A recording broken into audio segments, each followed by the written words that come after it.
Hi there, welcome to Church Talk episode 2. We said last week that we would come up with a better name. We are yet to. I think we're just liking Church Talk, to be honest. Today, what are we talking about? We're going to be talking about ambition in general. Ambition. Ambition in general with our generation. Mm-hmm. And so, today it was my turn to pick the points. As if y'all didn't catch last week, this is a podcast where it's just Jose and I talking about stuff that y'all ask us in class. We don't have time to cover it, etc. I feel like we've had a lot of conflict with what's a true ambition in our lives. And so today we are going to be digging into that. So, Jose, can you give us a definition of the world's view of ambition? I think ambition in most people's mind is, maybe not most people. Ambition is sometimes seen as get a nice, well-paying job, buy yourself a nice house, get yourself a nice car, marry somebody you love, and then, live a happy, steady life. I think that's pretty much what sums Basically, up. just pass those hurdles and you're set. Yeah. That's your ambition should be to make money. I think money is really all people focus on nowadays. So with that being kind of the foundation for what we're going to talk about with the world ambition, how would you define spiritual ambition? In other words, ambition from the saved one. Mm-hmm. A spiritual ambition, a hunger for God is really in having a closer relationship with God, but also being ready to move in what God calls us to do, being ready to be used by God, because that's the command that he gave all of us to do. So a strong Christian that is ambitious about what he's doing, what he believes, is going to move with what God has him doing, but also maintain a strong relationship with the Lord. And also be a God-fearing individual. Right. So we're going to dissect this a little bit more, but I think that, we're talking about this in a minute, but there's a world, what a lot of Christians don't realize is they're carrying out their day with the world's view of ambition. They don't realize that, hold on a second, this is not what God intends for me to be doing. And I know this because I'm not praying enough, and I'm just not, if somebody asks me to defend my faith, I just can't do it. And so I think that's where it becomes obvious that you are not aligned with what your spiritual ambition should be. Mm-hmm. So can you tell us a little bit more about like some beliefs and values and how they would associate with your ambition? Well, like you were saying, people getting the picture, distorted a bit. It's easy to fall into that.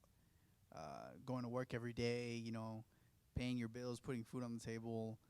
It's easy to form a routine. Right. Without Forming that realizing that routine you're and doing it. also just completely disregarding your spiritual life.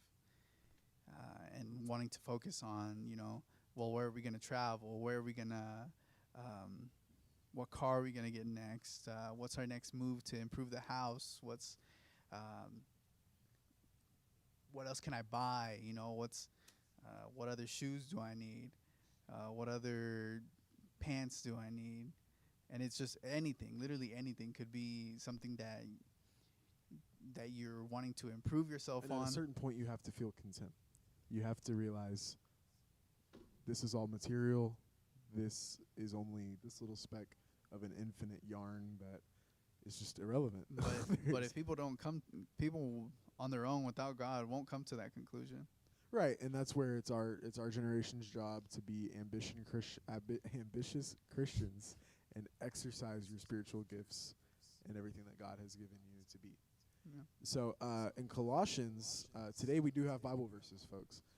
Colossians 3, verse 23, it says, "Whatever you do, do it enthusiastically, as something done for the Lord and not for men." So that's where we have to distinguish world ambition and spiritual ambition, because one is for the Lord and one is for men. And the one for men is not the correct way.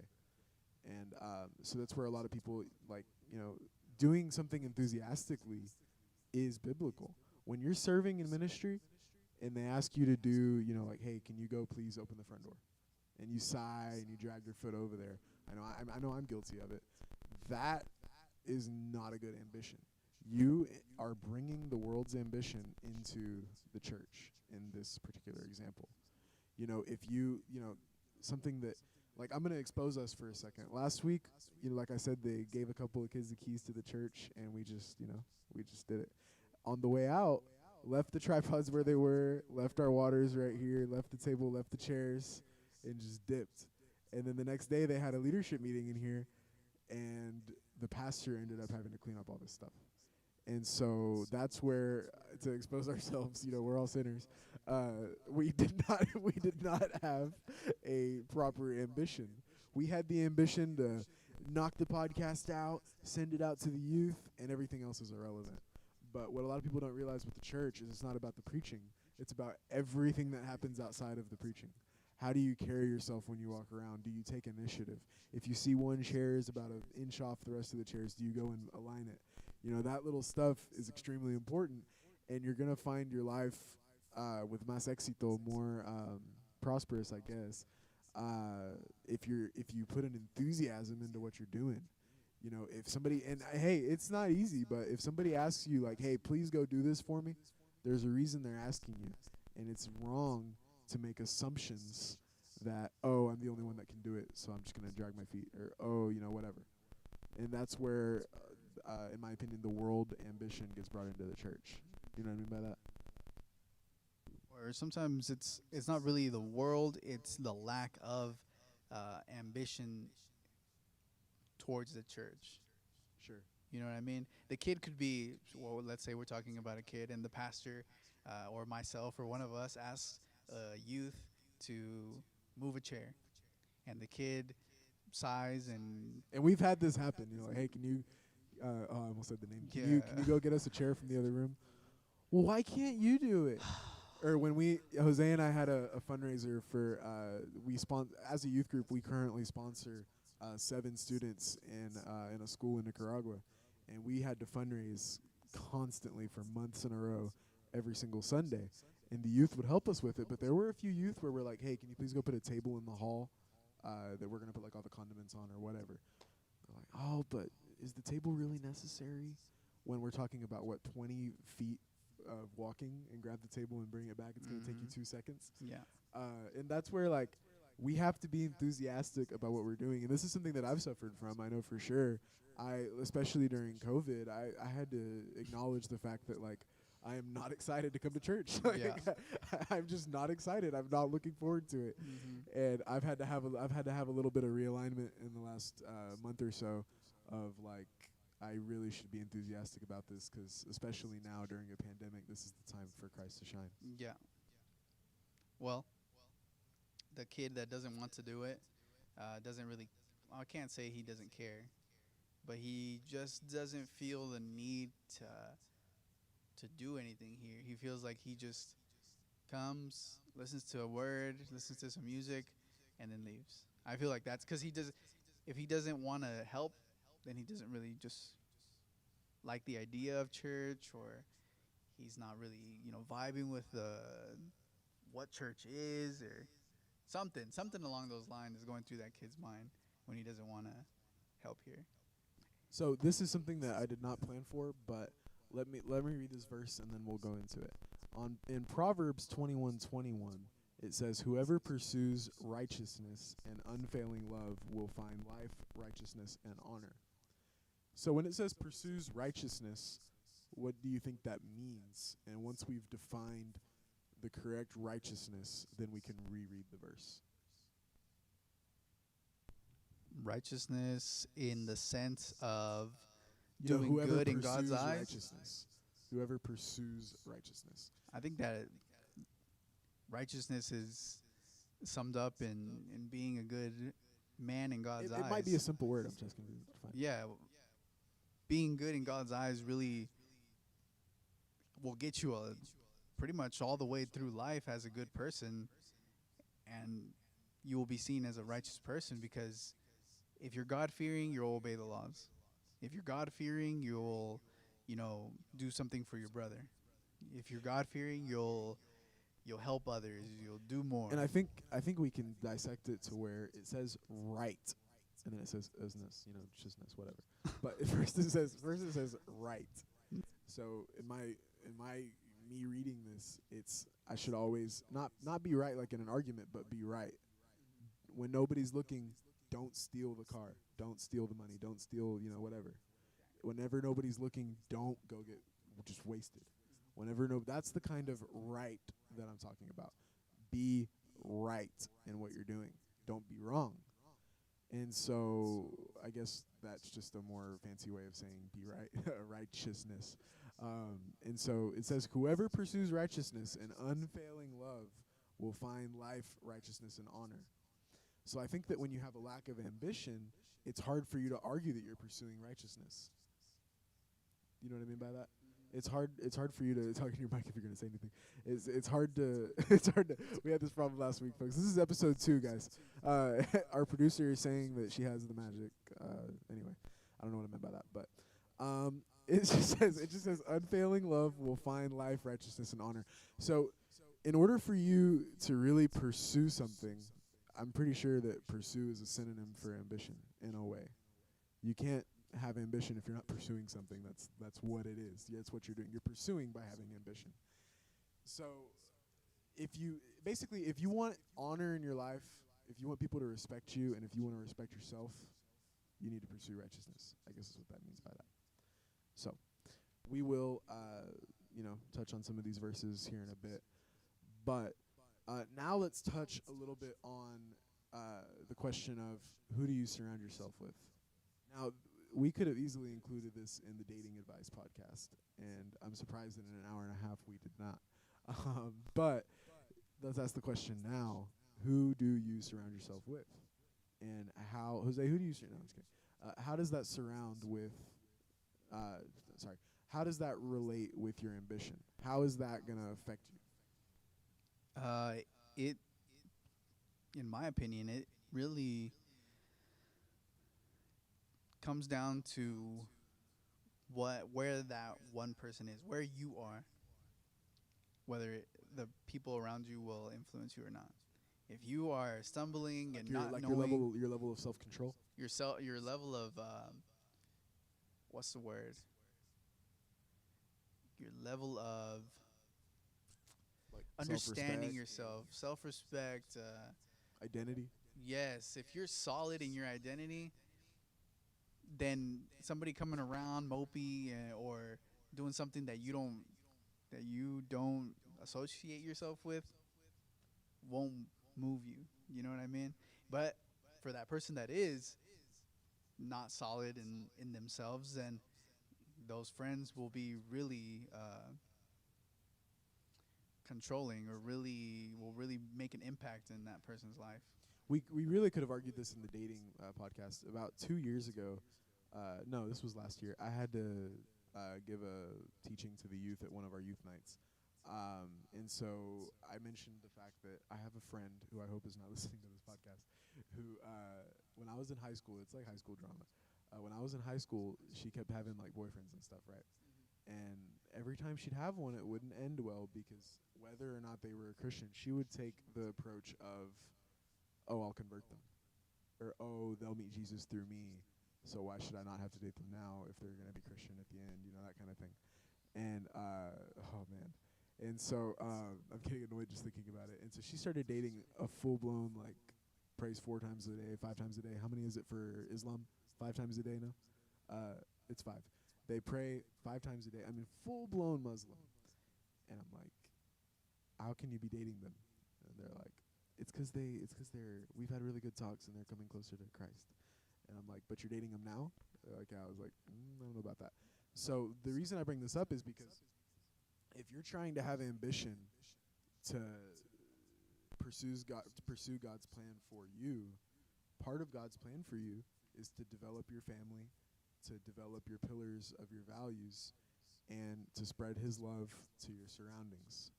So by surrounding yourself that closely with someone who has a completely different faith than you, and I was friends with him separate from her, and I had asked him, I'm like, how can you be dating her if she's Christian? And he's like, oh, she'll convert to Islam.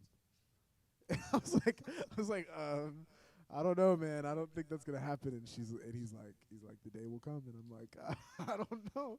So you've got one saying that they're gonna convert to Christianity, and the other saying they're gonna convert to Islam. And it's just, I don't understand why I have to explain why that might be a little problematic, you know? And so that's where your ambition is just getting weighed down. Your emotional identity in yourself is getting damaged. And especially, we're about to get into our generation. Our generation is like, what's the oldest it gets? 24, Gen Z? I think it gets up to 24, maybe 25. You're still, on my insurance, it's not going to go down until I turn 25, because at that point, I'm really a biological man. Now I'm like a boy. I'm a child. And so you are also a child, even though you pay taxes and you're 23. And so, hey, in the eyes of, and so your frontal cortex doesn't develop until between 23 and 27. So where I'm getting at is, when you're in the transition at this time, I was still in high school, into college, you are framing who you're going to be. You're framing what kind of music you like. Are you a debater? Are you a contemplator? Are you an introvert? Are you an extrovert? You're developing all these things, and it's going to be a massive insecurity if you're surrounding yourself with someone that emotionally attached, who has a completely different religious view than you, who also thinks that you're going to convert to what they are. Both of you, when that relationship ends, because it will, unless God works a miracle and the one that goes Christian, that's just, it's going to create you're going to have some insecurity. It's like when you're scared to drive, and right on your 18th birthday, you're like, you know what, it's time, I'm going to drive. And then you crash, and you total the car. And now, you are probably never going to drive again. And if you do, it's going to be very minimal. Like, you're not going to want to do it. You're going to have to make yourself drive. Unless you're just somebody that, like, is just a daredevil. I think I'm the exception. I think I started driving when I was like, wait, have you totaled a car? 11, 12 years old. No, but I've gotten many tickets, and that never stopped me from. He said many tickets. From driving, continuing to drive. Well, why did you get tickets, if I may ask? I've been pulled over 4 times. I should not have been driving at that age. I've only gotten 1 ticket, so. Well. Should not have been driving at that age? Yeah. I'll leave it at that. When you got pulled over? Too young. So you couldn't, if I remember correctly, you couldn't get your license till you were 18, right? And then you had to pay like a ton of fines. Surcharges, yeah. And didn't you have like a warrant out for your arrest? Maybe. Did I say that? Yes. Oh. I think I was at, I don't remember, but I think I was at your house and you like opened the mail and you're like, warrant for my arrest, and then you like threw it away or something. I don't remember. I don't deny it. Anyway, but this is where it gets into like surrounding yourself with good people. Mm. And I'm not saying that you were a bad person in that time, but I mean, hey, I drove to school before I drove to school like when I was like 14, just driving to school, because my dad would travel, my mom would work, we had an extra car, my mom was like, take the truck, and I was like, okay. And but that's where like I drove very cautiously, like nervous, making sure there were no cops. I almost bought a radar detector. I mean, I was frightened because driving without a license is like a no. My mom didn't drive for like 2 weeks because her license expired. And that's where like the difference of your values get put into place. Yeah. Because if you're around people that are just driving carelessly, I had friends that also didn't have their licenses and they'd be driving. I wasn't allowed to go near them. And a lot of them ended up in crashes, and some of them are injured to this day. Golly. And that's where you need to surround yourself with people that are equally ambitious as you are. Yeah. You know what I mean by that? Yeah, and have the and it doesn't mean that like you can't hang out with people that have disagreements with you. If anything, all the more. If you are truly established in your plan for your God's plan for you, and you pray and you're asking God for strength and for guidance, of course you can hang out with people that don't agree with you, because your ambition. Because here, okay, I guess I should have made this point first. It's also good to hang out with people that have an ambition that you'd like to get to, an ambition that you look up to, a role model, that kind of person. But there, you gotta know what you want. Right, and you can't go around. You thinking can't go that stumbling and around. And you also exactly. That's where it can't be distorted, and you also can't think that you're everyone's role model. because then you get cocky. Mm-hmm. It's not bad to give people advice, but if you're walking around like oh, everybody looks Like up you're to the me, best, like yeah. I'm chilling, whatever. That's not very good. Especially in school, because it's very easy. If you're the only one that got like 100 on the test and everybody else got like, there's like a 20-point curve and you messed it up because you got 100 and everybody else got 80 and below. Mm-hmm. Everybody's gonna be trying to follow you. And so are you just gonna like not study anymore and not care, or are you gonna really try to tutor them and help them get to where they're going? Yeah, stay humble. Well, yeah, I guess that's the 2-word version. Stay humble. Stay righteous. Sit down. Stay. If you know, you know, folks. Stay. Stay to yourself. Focus. Know who you are. Surround yourself with the people that you want to learn from. You know what I mean? That you may look up to. I only have like 2 friends.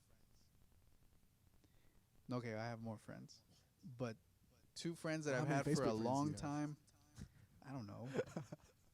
I really don't know. But I have 2 solid friends. I got friends from church, but those 2 solid friends, one of them is doing really well for himself, and the other one's, a solid friend, a good guy, and I feel like personally I have no problem getting people away from me, cutting people off. That's what I'm trying to get at. But are you toxic? No, because I cut them off. Yeah. And if I enjoy them, if I feel like if I wholeheartedly enjoy this person, I will welcome them with open arms into my life. Does that make sense? But I don't allow people who I don't want to associate myself. So I don't open the door. You know what I mean?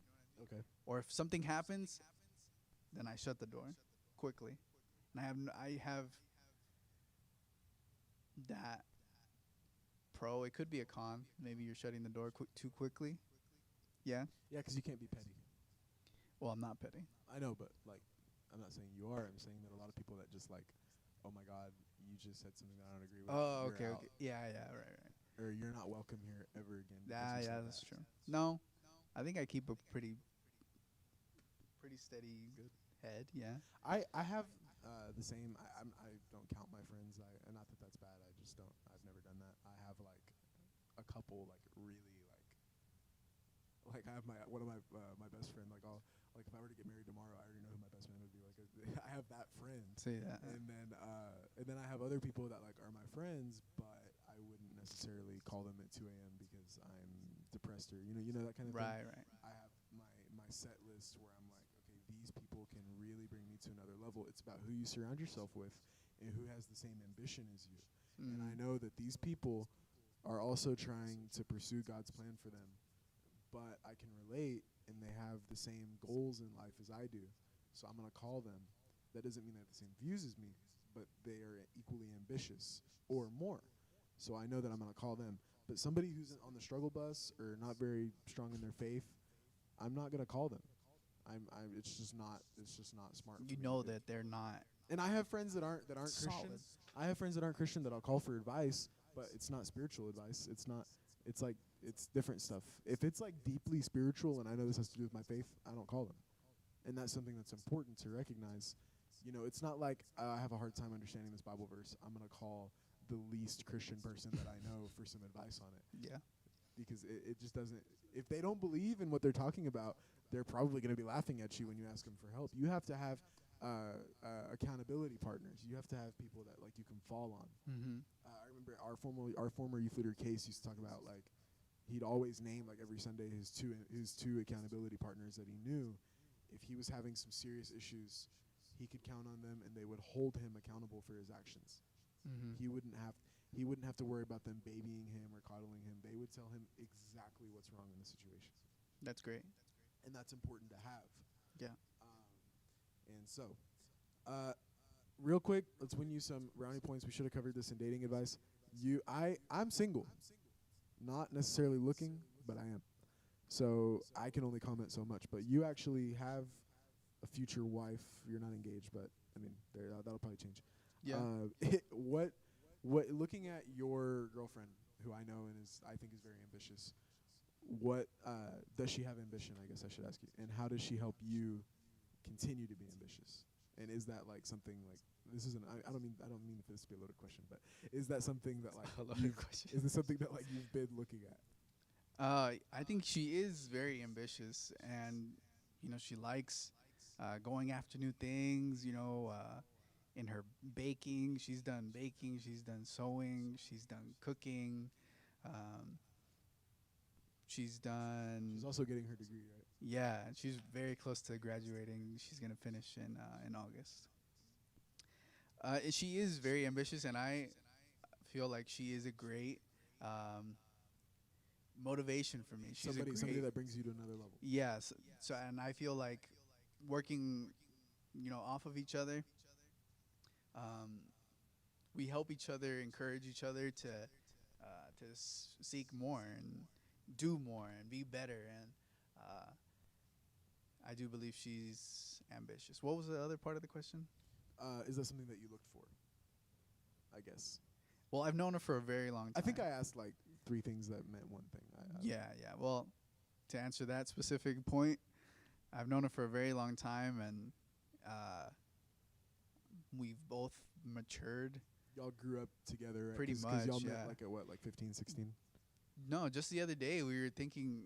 I went to go play at a convention with a church, another church, a friend of mine's church. I played guitar for them, and Denise went with me, and Ruby went with me, and we were just talking or whatever, and Ruby was saying something about how long we've known each other, and next year it'll be like 10 years that I've known her.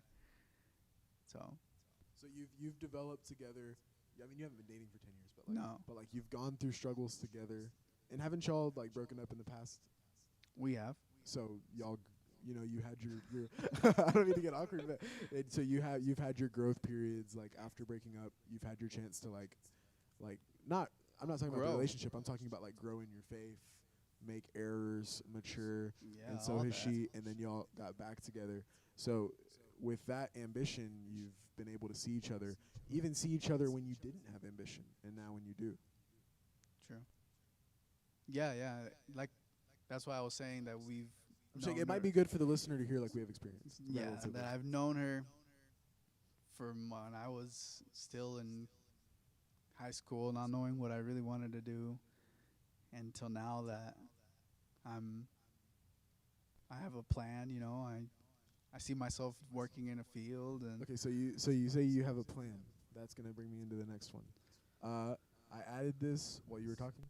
So this is not, to the listener, this is not a chance for me and Jose to flex or, talk about like, oh, we're doing this, you're doing that, Mhm. whatever. What I'd like is for Jose to break down what he does Sunday to Sunday. What do you do throughout the week? And then I'll break down what I do, and that way the listener can know where we're coming from. We aren't people that like live in our parents' basement and play Xbox One all day Mhm. and just decided on whenever the day that we're recording this is, assuming it's not live because that's disclosed. Whenever that was, we didn't just get up off the couch like let's do this podcast and then go back to doing nothing. right. I think that for our age group, we're 2 fairly ambitious people, Mhm. relatively. Mhm. We have a lot of room to grow and we have our flaws. Right. But so, what do you do, like from Sunday to Sunday, on a normal season, not holiday break, not COVID, whatever? Sunday to Sunday. What are like positions you hold? I guess. All right, here we go. Sunday morning. Wake up, come to church, How early? play guitar. 8:00 or later. 8:00 here. He's not supposed to be later. Practice, pray, have church, play in the worship team. Then I teach the youth. I'm the youth director, leader, whatever it is that you want to call it. Pastor, if you will. Pastor. I haven't been given that title, but sure, whatever. I do that. Monday, go to work. Out of the house by 6:30. Don't you play for another church Sunday afternoons? No, not every Sunday. No. Okay. This one was a special. This last time that I was talking about was a special event that we had been planning for about a month. We've had practices for it. It was just a big evangelistic live for Colombia. Actually, I think the video's on YouTube. So maybe I could give you the link to that so they could go watch it. It was actually very empowering. But go to work, come home, whatever it is I need to do, uh, whether it be, chores around the house, uh, preparing lessons for Thursday night, church. I work Monday, Tuesday. We have this now. Wednesday we have. Sometimes we have Zoom meetings, We have weekly leadership meetings on Wednesdays at the church. and then we have church again Thursdays. Which again I work Monday through Gotta Saturday be here most of at the time. 6:30. Here at 6:30 to practice, play, listen to the word, and then sometimes give a word. Like I was saying during the week, I may prep a word to give Thursday, then prep another word to give on Sunday. Work Friday, uh, and during this whole time of the week, I'm prepping songs for Sunday. I'm prepping Yeah. songs for Thursday, and then work Saturday, then Sunday do it again. That's what I do. Okay, cool. How many hours do you work a week? It really depends. Right now, since it's summer, I do AC, and so right now is like, the heat of the moment for our Sure. work or whatever. So we're working maybe 45 plus hours a week. Very cool. Yeah. All right, and you are 23. And then some plans that you have, like for example, we're taking the youth. They've been asking me if we're not going to do it because of COVID. If anything, COVID gives us all the more reason to do it. We started this last year. We did a youth missions trip to Mexico City. Mm-hmm. We fully intend to do that again this December. Yeah. I've already saved up. I'm ready for it. I'm about to set deadlines for youth to sign up. And last year it was just me, Emmy, Denise, and Jose, and they supplied us with a team down there. We were equally effective. The church sent us with big donations, and we did amazing things. This year, if it has to be the same amount of people, although we are already at 6 people, including us 4 and some others, but that's another conversation. Mhm. But it's just stuff that we're working towards. Those 7 students that I mentioned, we have to sponsor for another year, so we have to look into fundraising for that. We're trying to bring our youth group to other levels because we're trying to be ambitious through the work. Mm-hmm. Okay, I guess it's my turn. Okay, what I do like Sunday to Sunday, so I go to UTA. If you're unaware, it's University of Texas at Arlington. I study finance. I hate it when people say finance, but when I say finance, I'm like uneducated. So I say finance. So basically, like during school, it's summer. During school, get up. Usually have to be there at 8 or 9. So 35-minute drive. I have to do that. Go to school. I take 15 hours. Last year I took 18 or 17. This year I'm doing 15.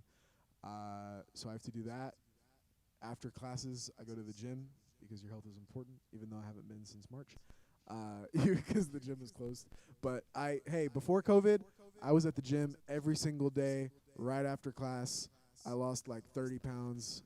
Don't at me. But anyway, I've gained about 10 back. But so I go to school, I go to the gym, I go home, take a quick shower, put on my work clothes. I work at Chili's. Hi, welcome to Chili's. My name's Ethan. Would you like some chips and salsa, whatever? Go to work. I work probably 20 to 30 hours a week. So I do that throughout the week. Could you give me a Bible? We record the podcast. Bible. Yeah, Bible, please. A Bible. Bible. A Bible. A Bible. Biblia, Reina Valera. All right, go ahead. Sorry. Okay, so I work. We do the podcast. I as well come to church on Thursdays. I'm an assistant to Jose at youth for whatever he may need. I'm also on the music team. I'm in charge of missions at the church, etc. I run I hope y'all haven't been looking at my shirt. I forgot that I'm wearing it. I probably should have changed. So let's not talk about politics. But I do run a political chapter at my university. I do run a nonprofit political organization. Anyway, so I do that. I have a podcast outside of church, also political, so I really can't shout it out.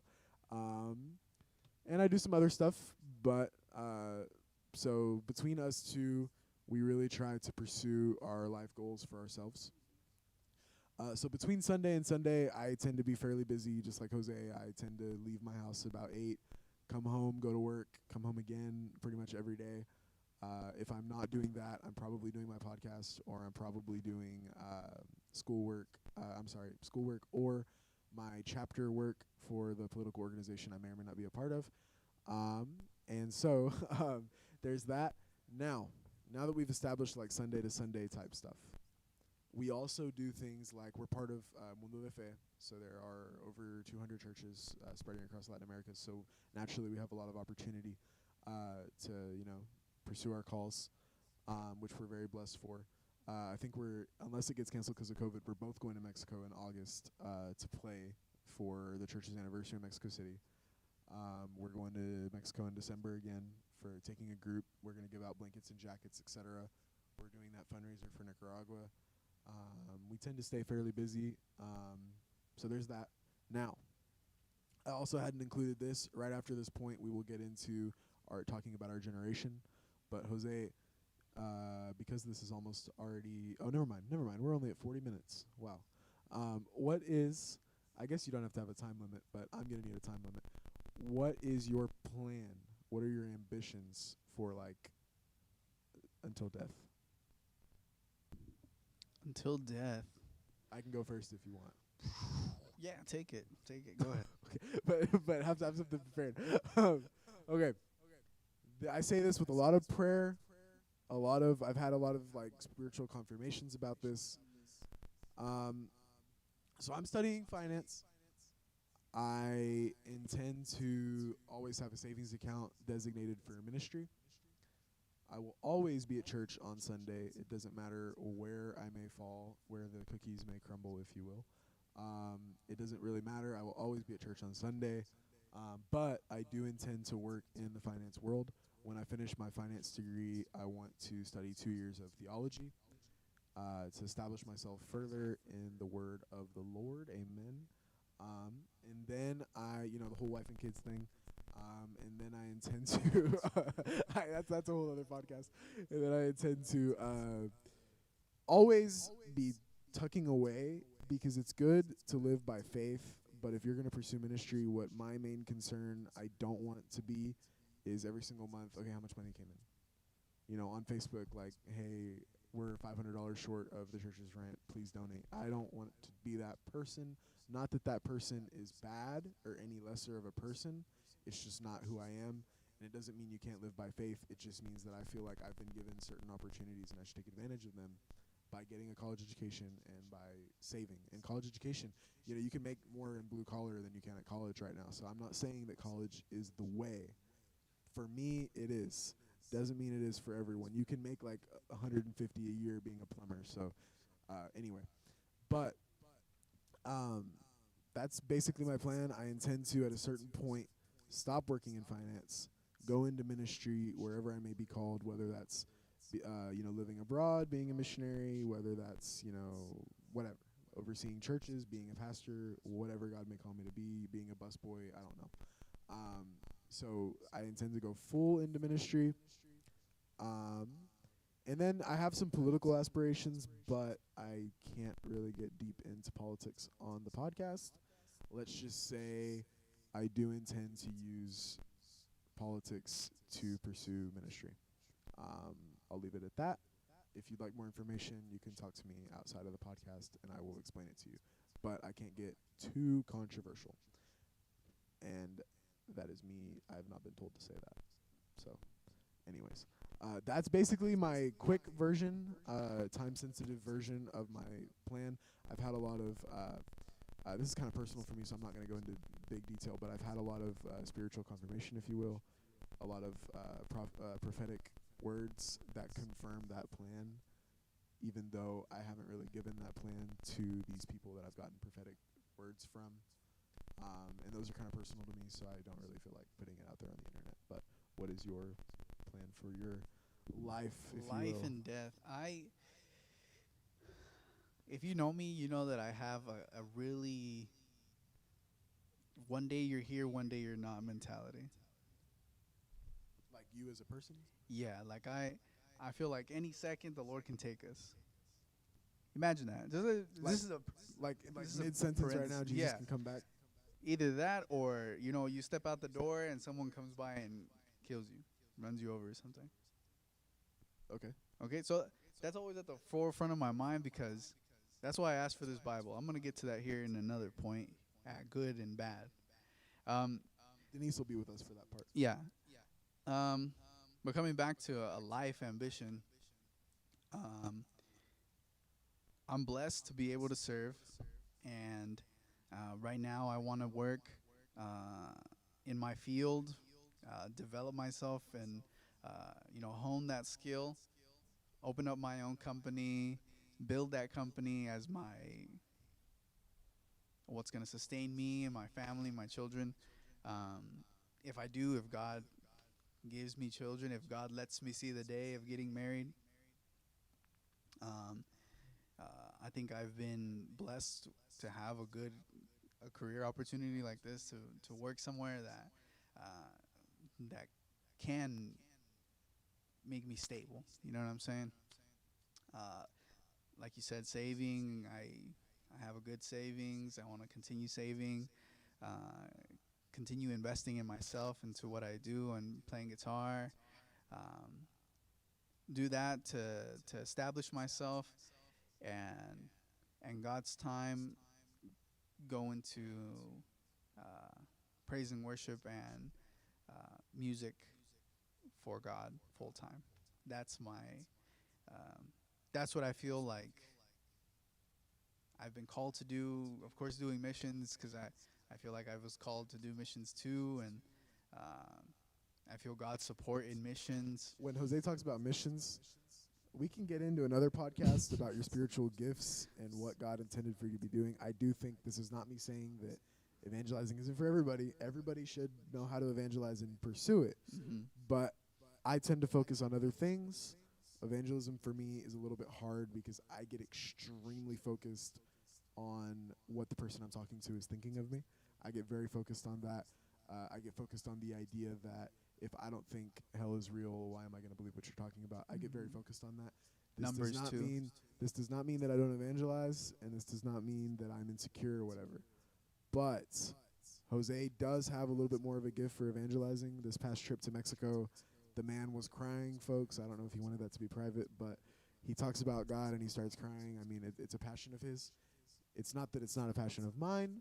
I'm just saying that when he talks about that, Everybody has their evangelizing gifts. is, for me, I really have to prepare myself to evangelize. I really, and it's not that nobody prepares themselves. I'm saying to another degree. Like, I overthink it completely. Mhm. And it's not that it's not a big deal. It's just that, It's just how you work. right, it's you as a person. So anyway, when Jose says that, he's very se aplica to doing that. Anyways, so back to what you were saying. Yeah. So going into ministry full time, I don't know if it'd be, writing music, Christian music, for the Christian community. I don't know if it'd be going and serving at a different church, at whatever it is that wherever it is that God may want to take me. But I feel like making music for God, for the people of God, is what I was called to do. And so, yeah, I don't have set times. I don't know when and where and what year, but I'm just that way, Everything that I laid Yeah, out yeah. could change tomorrow. That's Yeah. just me at the moment. for me, I know what I need. I know what I have to establish financially, and I know where God wants to use me. And I pray, let God do what He needs to when He needs to, and I just put it in God's hands. Jose's passion is music, and amongst other stuff, but he is very passionate about playing guitar and singing, et cetera, et cetera. I am, not to toot my own Numbers. horn, but I really enjoyed Numbers, debating. flight planning, mission planning, making Podcast planning. making podcasts, information, dates and times, when and where, what are they called? Money, what are they called when you need a plan for? Our producers are not meant to greet things out. Thank you. I mean, what is it called when the agenda, the page that tells us what we need to do when, with all the times for when we go on a mission trip? The itinerary. Itinerary based. I'm very person. guys. Just for a quick story, this past trip, me and my sister were running about 2 minutes late, and I was having a heart attack about it because we were not given the permission to drive ourselves. I was forbidden, so we had to have drivers coordinated to come pick us up. I had to coordinate the van and all this stuff. And I get downstairs to the lobby, and I texted Jose in advance. Emmy and I are headed down. Please don't be late. And he's like, I got it, whatever. And he might have left me on red. All my things. And I get down there, his pretextos or whatever. And I get down there, I'm like, where are Jose and Denise? And he's like, oh, I'm on my way. And then I call him, and he's like, hey, I'm at Starbucks. Yeah. And I was like, oh, my God. There was a Starbucks What do you mean across you're the at street. Starbucks? It There was was a- not across the street. It was easily a 5 to 10 minute walk. No, it was across the So- street, down Let me the just- parking lot. How much time did you spend at the Starbucks? It was probably 15 to 20 minutes at the Starbucks. Yeah, so that doesn't include the walk there. and Made the us walk about back. 30 minutes late. So I was furious. It didn't really like mess up our day, but still, it's just the concept. Oh, I was so mad. I told Emmy, I was like, I'm not gonna deal with this for the whole trip. I was so mad. I was like, we have 5 days left. It's off to a terrible start. I was so mad. So when he says that, that's where he's coming from. Anyway, I tend to debate a lot. Anyway, so that's that. I guess that covers our plans for life, if you will. Yeah. That wasn't really in your notes there. No, it wasn't. I added it in Okay. as we were talking. I added in what do we each do weekly after who do you surround Hey, yourself with? yeah, go for it. Anyway, if you want to include anything else, just go for it. So, anyway, so now Denise has seemed to disappear off the face of the planet. Mm-hmm. She's coming back, I have been told. So I guess we could just start this Yeah. point, and then she can just Yeah, come yeah. in whenever she comes back. So wherever it is that she went. So is this generation ambitious, and if so, how? So I guess I'll just break down why I wrote this down. No, I don't think our generation is ambitious. I think they have an extremely high potential, and that's why I say they're not. They're ambitious in certain ways, and I'm talking about myself too, but there's so much potential to be unlocked that it doesn't make sense that we're not at where we need to be. Now, we look at the suicide numbers. Denise, come sit down at some point. So we look at the suicide numbers. Mm-hmm. You know, the number one cause of anxiety is lack of purpose. 1 in 5 suicides is due to unemployment. And so we look at all this information, Mm-hmm. and we look at our generation, and we look at everything we're up against. And, you know, as Christians, as Americans, as members of planet Earth, as the universe, everything that we have ahead of us and everything that we have behind us and up and coming, the generations after us. Yeah. Is our generation ambitious? And if so, how, or how could it be improved? I think I touched on this last time. I think it's goes a lot with getting informed.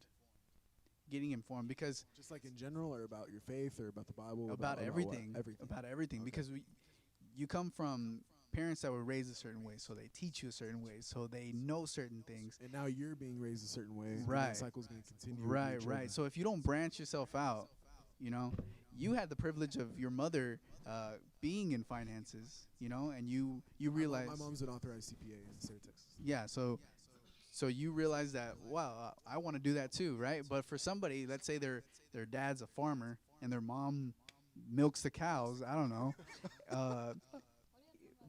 and that boy sees a man riding a horse, training a horse, he's gonna be like, hey, maybe I want to train horses. You know what I mean? So I was watching. We gotta introduce Denise. I was watching a certain podcast the other day, and Denise probably knows which one. And he was talking about, man, I love Texas. And he's like, you know, they have tigers in their backyards. He's like, I bet one guy figured out he could get a tiger, and then his neighbor's like, hang on, we can get tigers. And so then he got a tiger. And the other guy was like, hold on a second, and was all mad that now he's not special anymore. So now he has 100 tigers. And he's like, so there are Texans just living with like 100 tigers in their yard. So anyways, this applies somehow. Denise, we are talking about, is our generation ambitious? I've mentioned the statistics that 1 in 5 suicides is due to unemployment. that the number one source of anxiety is a lack of purpose, and our generation tends to have a lot of anxiety. So there's a big, you can make the assumption that our generation is trying to find its purpose. So we're talking about, is this generation ambitious? So first, introduce yourself. I had Emmy tell us her pronouns. Are you a he, a her, she, a she, her? Sorry, I'm having a stroke. And Let's and let's not what's do your that. name? Just your name. What's your name? And that's And it. Your how old are relation. you? Uh, Etc. What makes you smile in the mornings? And there. my name is Denise. I'm Jose's sister. I'm 18, and that's it. Okay, going back to what I Alright. was saying. Go Let me back finish. to- Let me go back to what finish. Jose was saying. guys. Let me There's not- finish. There's not much to Let it. me finish. Is it good or bad? What I was saying about this generation's ambition is that they need to get informed. They need to get informed about what they want to do, and then pursue that.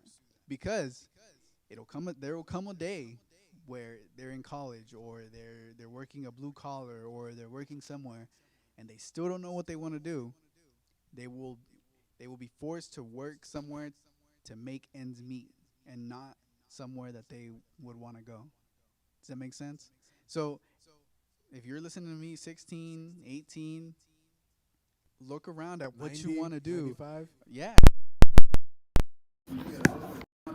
You need to look around what you want to do and pursue it, so that you can, develop yourself and have an ambition, and not be forced to, your passion, what makes you wake up in the morning and go, and not be forced to look at the place that gives you the most money so that you can pay rent by the end of the month. You know what I mean? I think that's what the generation needs to do with their ambition. It's awesome. And they need to pray. And Christians need to apply themselves. No, Denise?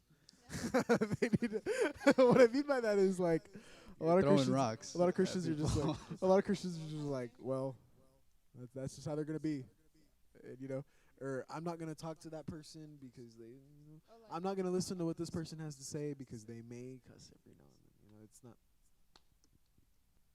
Denise, what do you experience at your? Denise has just graduated high school. Congratulations.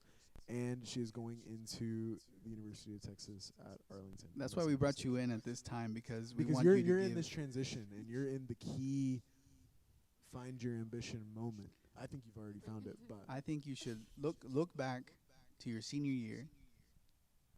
Look at all the people you saw in the hall, all the people you knew. How would you describe their ambition well, I and think- yours? and like what do they do Sunday to Sunday compared to you? Okay, maybe you don't know that, but just their ambition. Go ahead. Like What's up with you in general, Sunday to not Sunday? detailed. Well, there was a lot of people that didn't know what they were doing, obviously. I guess 'cause they're just young and they didn't really know anything.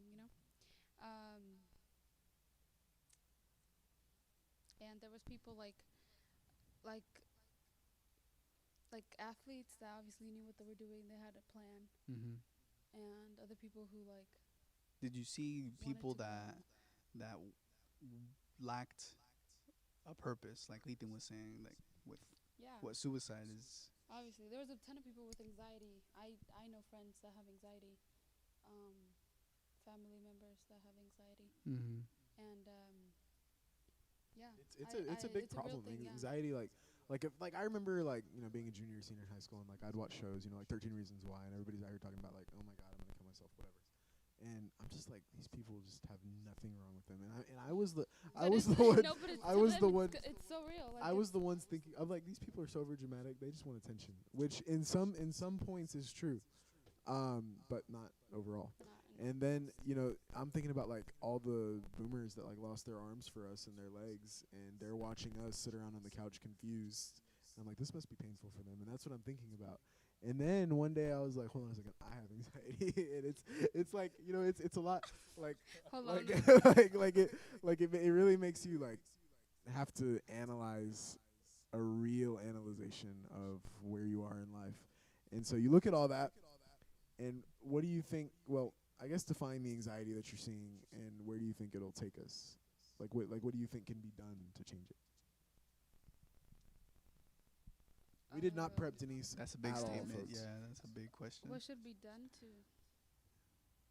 If you have like something else you Okay, had, base a it train off of thought, base it off like- what I said. I said that they should get informed for this, and this. What do you think would help a young person, a high school graduate like yourself, find their ambition, find their passion, and start making strides in life without sitting on the couch or without I'm gonna have to ask: is this person a Christian? whatever. Because Whatever. like, the answer would be prayer, but If they're not, it's Christ.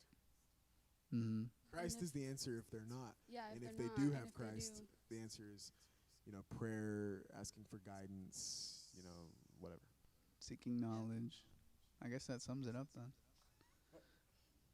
All right. Well, Maybe like try new things. If you just stuck on how to go from like where you are. that connects to what Jose's saying about staying informed. Don't be living in a bubble. Don't Yeah. be closed-minded. Mhm. Make sure that you're, Out allowing all flows of water into your system. Oh my gosh. I don't know. I don't know why I said that, but I thought of flows and that's what came out. But anyway, Are we still on good and bad?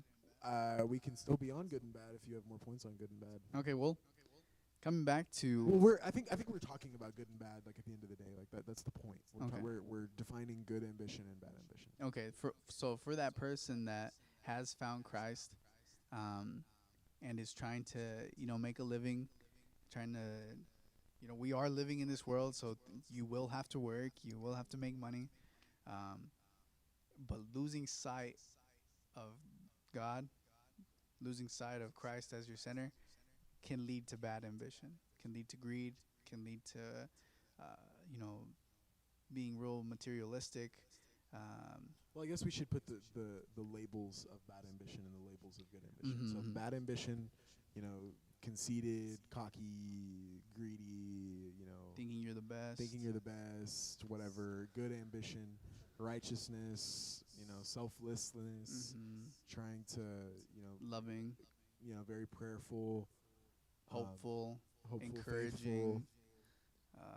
forgiving. Exactly. But we can go all day about that. Yeah, but, yeah. But yeah, I think that's where you have to basically the opposite of each other. So, the reason I asked for this Bible was to kind of put a stone, put a landmark on where we should guide ourselves as Christians. Okay, we don't want to reach all those bad points of ambition that we just said, right? And so, if we're trying to stay Christ-centered, spiritually centered, because at the end of the day, we'll die. At the end of the day, you'll lose these things, okay? For everybody listening, one day you'll die, and one day all these things won't matter. All the money you have won't matter. So, looking ahead into your spiritual life, looking ahead into the after here, this life after this one, the life after this one, my bad. In Matthew 6:22, Matthew 6:19, it says, "Don't store up treasures on earth. Moths and rust can destroy them, and thieves can break in and steal them. Instead, store up your treasures in heaven, where moths and rust cannot destroy them, and thieves cannot break in and steal them. Your heart will always be where your treasure is." And continuing, looking ahead, it talks about money. The title of this verse is money. It's Matthew 6:24 says, "You cannot be the slave of two masters. You will like one more than the other, or be more loyal to one than the other. And you cannot serve both God and money."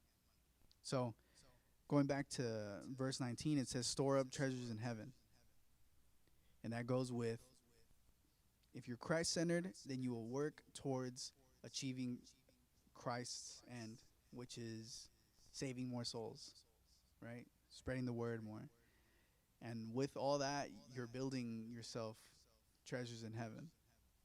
You know, if you speak to somebody about the Lord, if you tell somebody about God, you're not. The Lord's not gonna send an angel to give you $100 bill. Good job. And there's your pay. No, you're gonna serve the Lord and save souls with nothing in return here on this in this life. But after you die here physically, your treasures will be stored up for you. For what you did here, you will receive your treasures in heaven. Yeah. So that's the point that we're trying to make with where us as Christians should be focused in our spiritual ambition.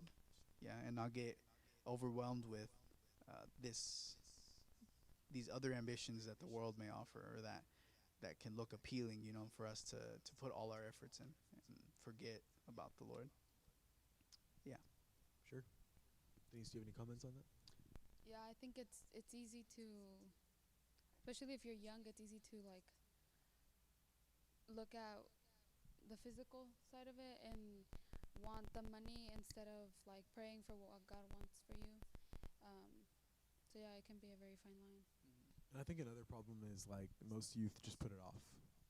Like, oh, the day will come where I'll take it seriously, but now I'm just chilling. You know, that's like a very common. Super easy to do. That's super easy and super common. You know, just like, you know what? You've been chilling all day. You know what? I'm only like maybe a quarter of the way through my life.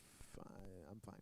Like, it's not, you know, not even a quarter. Like, I might be like 18% through my life. Like, it's not, you know, there's no need for me to focus on that right now. It's not like I'm gonna die tomorrow. The chances of a car crash, you know, there's a 1% chance you'll crash, not die, but 1% chance that you will get in a collision when you're driving. Die, I mean, it's still existent. Kind of like one of our friends that we had recently that passed away in a car crash out the blue. Is this one of y'all's friends, or do I know this person? You know this person. Oh yeah, no, that was the person. Yeah, that person. Oh man, You just never know. he was on a spiritual incline like you would never believe. He got married, had married after he had his kid. If that tells you, you know, where he was headed. But you know, he found Christ into another level that he had before. He had this passion for cars, and he peeled out of like a red light or something in the rain. The car lost control. He spun over the median, and he had these power tools in the back seat that went flying, and one of them just like spinning just slapped him in the head, and he got a clear concussion and died. And so, you know, he was like 19, and his son was about to turn 1 or had just turned 1. And so that's where you never know. And, you know, we thank God that he passed away when he was in touch with God. He was actually on a fast while he had the car accident. So we thank God that God, you know, brought him home at the right time. That's not going to happen for everybody. You know, you shouldn't just put everything off. If you're old enough to do a lot of the things that we do, you're old enough to you know, get on your faith. I've seen videos of 9-year-olds, you know, preaching to like 70-year-olds. I mean, it's real. I mean, if you, I don't like want to get gross, but like if you're old enough to have kids, you can like apply yourself to Christ. Like, my dad's been to a wedding in El Salvador where the bride was 19 or 20 and the groom was 12. So like, yeah, you can apply yourself. It doesn't like, I'm not saying that they got married for the right reasons. I don't know anything about the situation. I just know those details. But it's just to say like your ambition. Okay, I guess the way that I could put it is, ambition that is postponed, it doesn't exist. If I'm like, you know what, right now I'm chilling, in December I'm really going to apply myself, you don't have ambition. And it's not, You're procrastinating. you're procrastinating. It's not ambition that it's like, no, I'm going to be ambitious then. No, you don't have ambition. Your ambition is non-existent. Period. It doesn't matter if you have all of these plans. Your ambition doesn't exist, in my view. And so, I think we've distinguished good versus bad ambition. Do you have anything else to cover on that? No. Now, I wrote this down. I think we've kind of already covered it. But so what's the difference, I guess I could word this better, is in working an infinite amount of hours. You know, you work 60 hours a week, but you come home every night, have dinner, go to sleep, do the same thing every day. You may go to church on Sunday, and that's your life. You know, you don't do anything else. Maybe you have a family, but that's it. Or are there other ambitions, could you take those 60 hours a week to create more, to plant a seed in yourself, to create more ambition? You know, what's the difference in that? What's somebody that's listening and is like, well, how are they going to talk to me about ambition when I work 60 hours a week and, you know, I'm on the grind, whatever. But in reality, you're not in touch with God, and you're not in touch with God's plan for you, and you just don't understand what he has waiting for you. What's the argument there? It's for that person that is ambitious and is working to better themselves or to make more, you know, for themselves or for their family. You know, props to you, because it is hard, right? They are putting an effort in, but at the end of the day, it's not gonna fill them, and it's not what Christ wants for you. Christ didn't put us here for us to just work us to the bone and then we die. That's anybody can do that, and so to that person that is working that 60 hours, that feels like they can't go to any church, or they can't do anything else because they're working too much, you know, I think their first step should be Christ.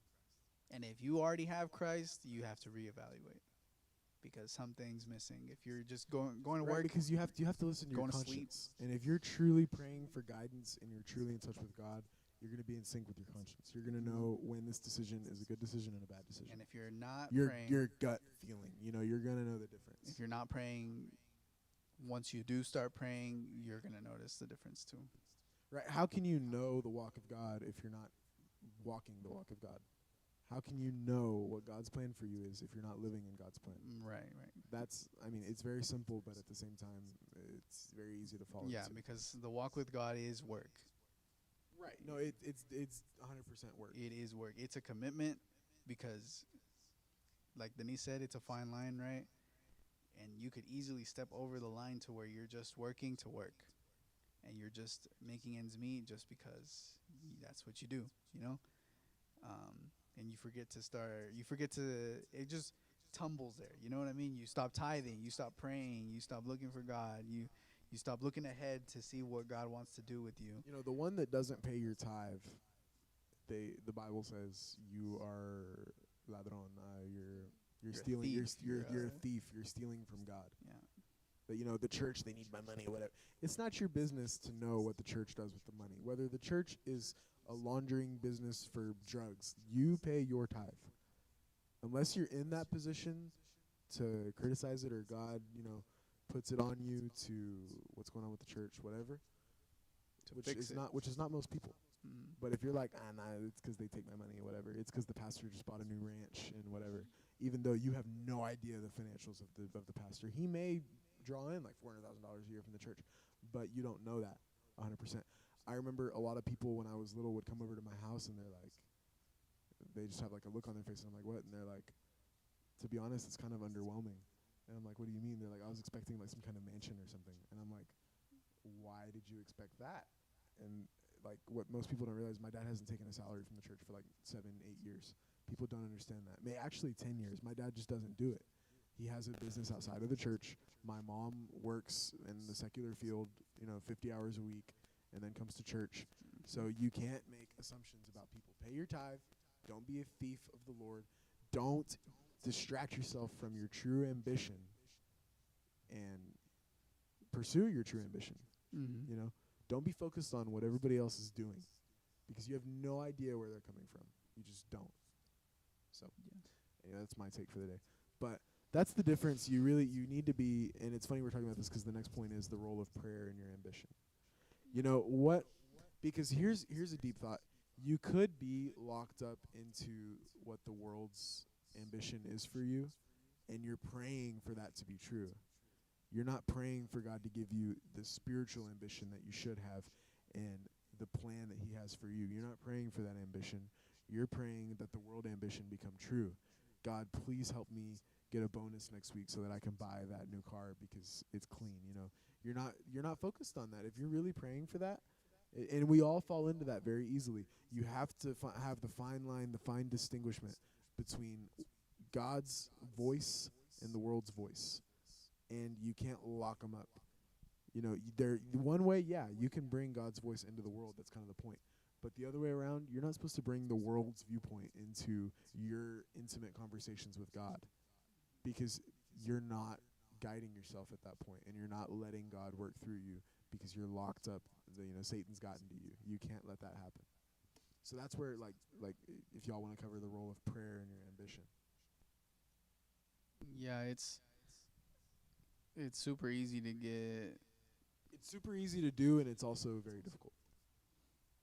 Oh, it's easy to fall into the wrong things. It's a piece of cake to go off and sin and mess up and go want the nicest cars, the nicest clothes, the nicest whatever. But if you're not sound in yourself, and if you're not praying, period, then your ambitions are gonna be whack. Right. So, ask me that question one more time. The role of prayer and ambition. I think we've kind of. And Denise, do you have any comments? Like you said, Bring you the start mic a little closer. I mean, I have the mic way too close to my mouth. yeah, you actually get really loud back there. I have to turn you down because you talk a little too loud. Get a little of the behind the scenes action up in here.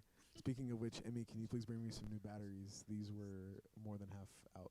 They're all anyways. they're all dead. Oh, I'm sorry. they're all dead. Yeah. So If anyway. any of them are Anyway, charged, go Denise, ahead and as you bring were saying, it's not dead yet. like you said, sometimes you start praying for what you want and not for what asking for what God wants. Yeah, and then you just start praying wrong. That's not. Because you can pray wrong. I mean, Yeah. that's true. I mean, you can pray the complete. For example, I was always taught to pray in Jesus' name, amen. I was never allowed to just say amen. My mom would give me a 45-minute lecture about it every single time I did it. I have to pray in the name of Jesus and in nombre de Jesus. Yeah. And I don't tend to get super religious with the reading the Bible thing, but our worship leader Saul, he's always like, vamos a leer en el nombre del Padre, del Hijo y del Espíritu Santo. He's like, we're going to read in the name of the Son, the Holy Spirit, God. We're going to, read in all of them. And then he reads the verse. A lot of people would argue you need to do that because you can't just hey God, what's up, bro? Amen. No, you cannot do that. You need to pray the right way. But it's not complicated. Mm-hmm. Well, in your prayer for your ambition, I'm going to speak for myself. I've prayed for God to show me the right way of doing things, to show me the right way of seeing things, because you got to understand that the way you see things and the way you perceive the world may be distorted from what God wants from you, right? So you have to put yourself in the position to where you're okay with God changing you. You're okay with God changing your mentality.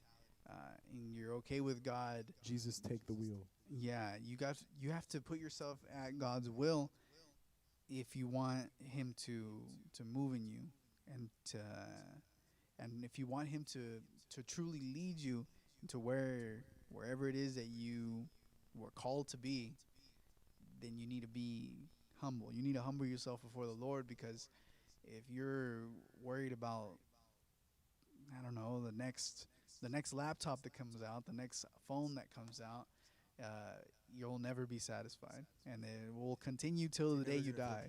Yeah, and so it's got to be of God. Because there's always another billionaire. There's always another trillionaire. There's always more. There's always more rich people.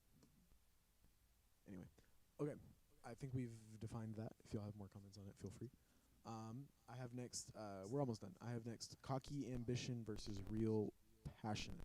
I think we've covered this, but to clear what I'm saying, cocky ambition is well, how are you going to tell me what to do when I work 60 hours a week? Or if you and I even, if somebody were to suggest to us a better way to use our time, and we were just what do you know?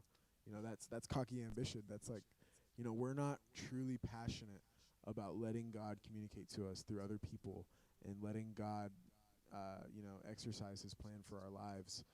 If we get caught up in the cocky, the egotistical, the pride of it, because if you're a hard worker, it's very easy to be prideful about it, because there's so many lazy people out there that if you work 60 hours a week and you drive the Porsche 911, you're driving around, it's very easy to be like, yeah, I got here 'cause I worked hard, you know, whatever. You're not focused on the true passion of ambition. Anything else on that? Um, I think cocky ambition is like stepping on others to get yourself higher. You know, it's not the right kind of ambition. You're tearing others down to get up higher. Sure. Um, yeah, and closing yourself off from other people's views or points that they may try to share with you, um, thinking that you know it all. Um, it's a, it's a. I'm not gonna say bad. Well, it is bad, but it's like dangerous because more things come with that. More things come than just I don't care and just looking away because you're isolating yourself. Um, and let's say you working you're working those 60 hours, you're making it happen, and you're fired. And now people don't like you because you stepped all over them or you treated them wrong. You have Or, no you connections. you get the promotion and now everybody quits 'cause they don't want you to be their boss. Something, You yeah, know, something. that kind of stuff. So It just ends up keep being your so mind much. open. Keep your, And I think something that we haven't touched, it's important to always be a leader. Because if you're a follower, in a way, you're kind of just leeching.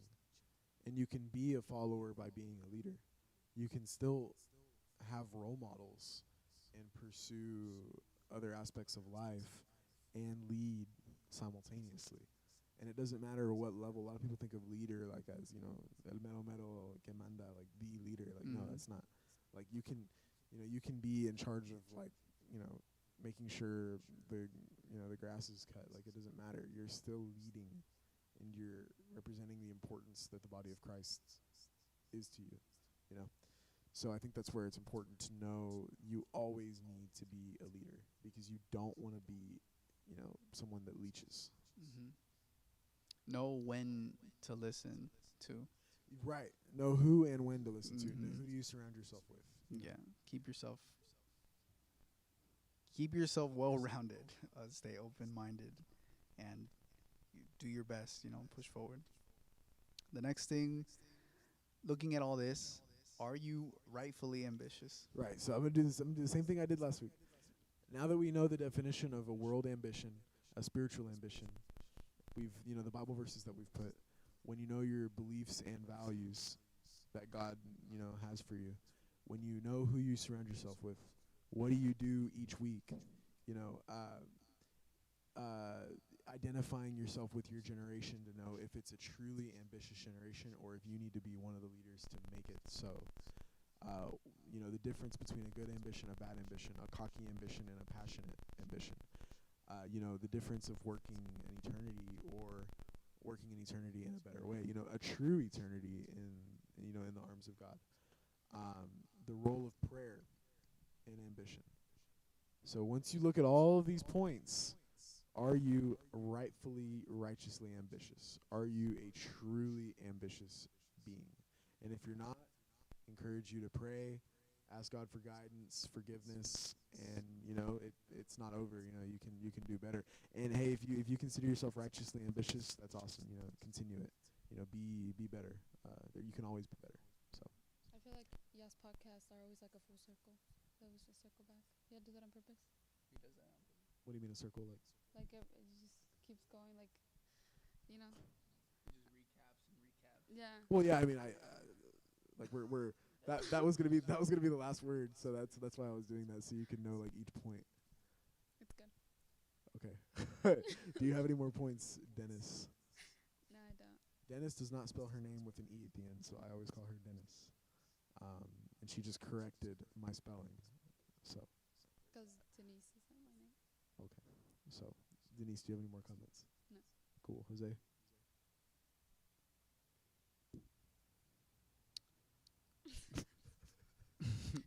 For my youth, if you don't know what you're doing, look around. do some research. Look at what you want to do. Look at what you want to study. Look at what interests you, and don't think that you're shoved into a little narrow walkway that amounts to a job that you hate or something that you don't want to do. Okay, that goes for what you're going to do with your life, but it also goes with what you're going to do at church. If you don't want to hold the door, don't, because it's going to hurt you and other people more than it helps, right? Because you're going to do it in a not caring way, in a But bad if you, way. But if you want to have a true ambition and you want to be, a righteous human, if they really need you to open the door, you should do it enthusiastically. Yeah, because you're not always gonna want to do it. You should do it True. enthusiastically, ready to do it. Ready. Right. And that should come from your heart. Right. And if it doesn't, It shouldn't come from, We have a problem. the pastor made me, I don't want to get chewed out. right. So you could argue it both ways. Yeah. Yes, go ham at something that you don't want to do. Eventually it'll pay off. Okay, but if you're there, and you just hate it, But if you're doing it You're not reaping any- enthusiastically- you're not if you're doing reap- it enthusiastically in the presence of the you're Lord, not gonna hate it. reaping any fruit. So, folks, this is where you have to pray and you have to ask God for guidance, because God will open doors for you. I think the three of us have had experiences in our lives where we know God will open doors for us. And a lot of the times we're doing things that we don't want to do, and then all of a sudden it's like, wait a second, if I hadn't been here, etc. So, It's always a mind-blowing experience with you. so anyway, Okay, well, so to wrap this up, yeah. I'm sorry I haven't made the dad joke yet. Jose's wearing a shirt that says swoosh life. If you want to live the swoosh life, listen to this podcast. All right. All right. Y'all have a good night. Y'all say your goodbyes.